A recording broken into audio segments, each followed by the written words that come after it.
Hello and welcome to my YouTube channel. My name is Florentin and this will be a short review of the Cordoba C5 classical guitar. Now I've owned and played on multiple guitars from the Cordoba line. I've owned the C5. I actually recorded a review of that. I'll place a link of that at the bottom as well. This is a C7. I've played on a C9 before. I've owned a C10 before. I've played on a C12. I've played on all the Master Series instruments in the Cordoba line. Those are awesome, by the way. I've owned a Solista before. I've played the GK guitars as well. So these are great instruments to practice on, to record on. This C7, and if you want to take a look at all the features and specs online, feel free to do so. I'll just cover some of them. This is a solid top laminated back and sides instrument. This one is a spruce top. It also comes in cedar top if you want. This spruce is starting to age, which is great. I bought this used and I don't know exactly how old it is. I'm assuming 3-4 years old maybe. This spruce is getting a little bit darker as it's aging and the sound is improving. So this is a solid spruce top and it has a laminated rosewood back and sides. It has a rosewood bridge and a rosewood fingerboard, I assume. It looks like rosewood to me. It has a beautiful mahogany neck and it has bone, saddle, and bridge. I mean bone, saddle, and nut over here, both places. It has it's a full-size instrument obviously, and the width of the nut here is, I think it's 2 centimeters, and it has beautiful deluxe tuners. Those look very nice, and it does have a truss rod, which the Cordoba line has truss rods on all their guitars, which is great for a classical guitar. It's quite uncommon to have a truss rod on a classical guitar, but it's very useful if you live in a place where the humidity changes a lot. Then you might need to adjust the angle of the neck occasionally, so that's very useful. I have this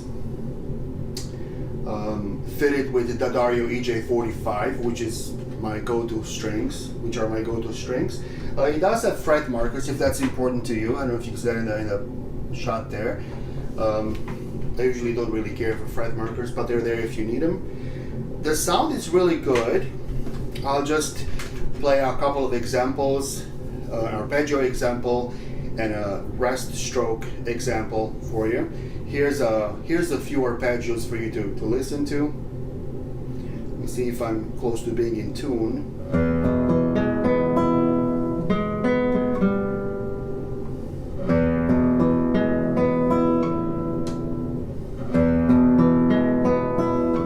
The strings are somewhat new.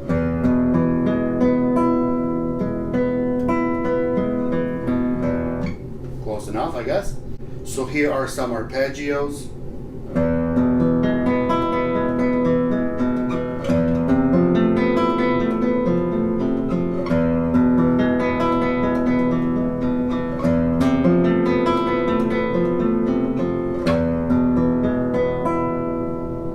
It's got a nice big boomy sound. I like that a lot. The rosewood, even though it's laminated back and sides, it gives you sort of a deep sound in the bass, which is really nice. And here's an E major scale played with rest strokes in the right hand.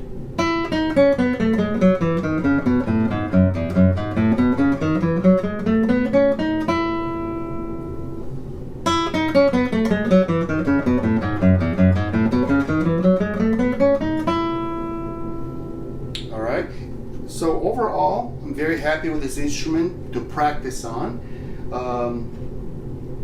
Great, boomy, sustained, clean sound, nice deep basses, clear trebles. If you want sweet, you get that too, sweet sound. a very well built instrument, as I can see. No leftover glue anywhere, no cosmetic imperfections as you sometimes find with factory instruments. The bridge is really well, it's glued down really well. It's really important for a guitar. There's no separation at the bottom there. Just quite happy with this. I think these sell for $500 new. I think I paid $212, shipping included, when I bought this, so I'm very happy with that. Just great looks throughout. The rosewood looks great. Spruce is darkening a little bit, which is really nice. I like the way the tuners look. It's really nice. The Lux tuners there. So that is my short review of the Cordoba C7 with a spruce top, a solid spruce top, and laminated rosewood back and sides, mahogany neck, rosewood fingerboard, and bridge, a bone, saddle, and nut. And here's the sound again.